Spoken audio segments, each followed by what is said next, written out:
out in Africa, many, many years ago, about, a dozen or so, there was a disease among the apes and the animals out there, the monkeys, and it was a simian HIV. But for a while there, it was only within those animals. However, people would start eating these animals, and then they started developing the same symptoms, which we know as HIV, which is human immunodeficiency virus. We've been working for many, many years to try to come up with a cure for this deadly disease because it's taken out so many people. Now we are getting even closer to having a vaccine and possibly a cure for this. They've been working with the rhesus monkey and several other ones over there, and macaques and macaques rather. Macaques? Macaque. Yeah, macaques. That's Macaulay Culkin's cousin. It's the macaques. No, whatever.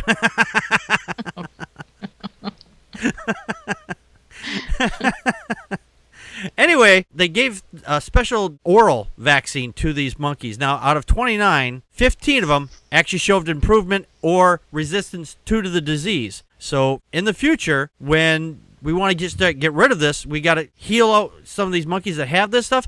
Do the same process. We gotta eat their meat, and then we'll get the same protection. No, we're not gonna do that. That'd be a terrible way to do it. It's like, oh, everybody, monkey up! Everybody grab some monkey. No, monkey kebabs tonight. No, you spank the monkey. Yeah, that's right. You have to spank the monkey. You're not supposed to eat the monkey. That's what I always heard.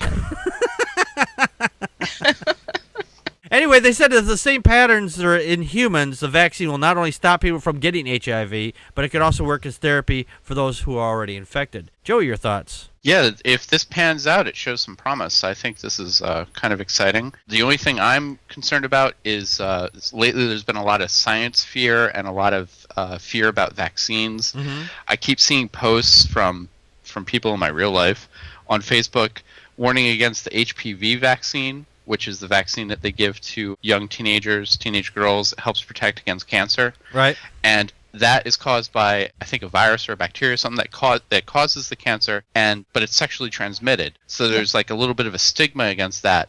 Like, oh no, like by giving my 12-year-old daughter this vaccine that could prevent cancer, I'm giving her permission to have sex. We've talked about this on the show before.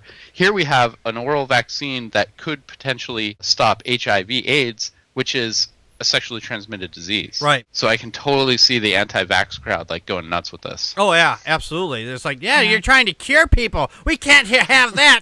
This is God's wrath. You're interfering with God's work against the homosexual. I could just see that in the churches, like, oh yeah, you could go and get a shot, or take some oral stuff, and you go and get the AIDS virus, and then this way you can just go have sex with anybody. Well, take a shot in the mouth, just like the gay agenda wants you to. And they'll say, well, you have to administer it so they have to stick it on someone's dick, and then they have to give it to you that way.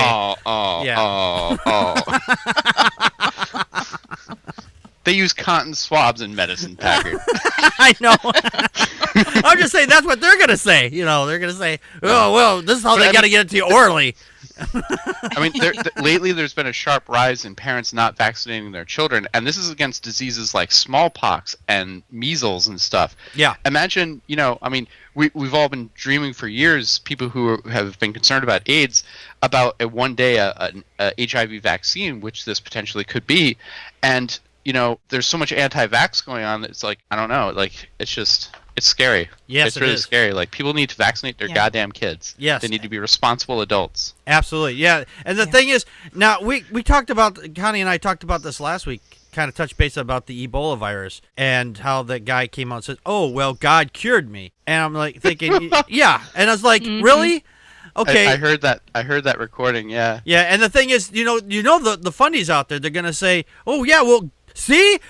God brought us a cure. It's like, no, they didn't. Scientists worked on this. I knew Jesus after they gave me the experimental drug cured me, because then I didn't have Ebola anymore. And it's like, wait, whoa, where did Jesus give you this experimental drug? Right. He was working. He was the intern working there. He was the one pushing the bedpans. He was the guy in the space suit. Yeah. Who was like, take this shot. Don't touch me. Connie, your thoughts? This was just so exciting when we found it, though. Even if, I mean, I realized that, 29 out of 29 macaques, it was 15 actually had complete protection against HIV. Or SIV, sorry. Yeah. And evidently the macaques produced a type of regulatory CD8, which is kind of a white blood cell, that prevents the CD4, which is the infected blood cell, from becoming activated. It prevents it, and that's why, and that has to be delivered evidently during an oral vaccine.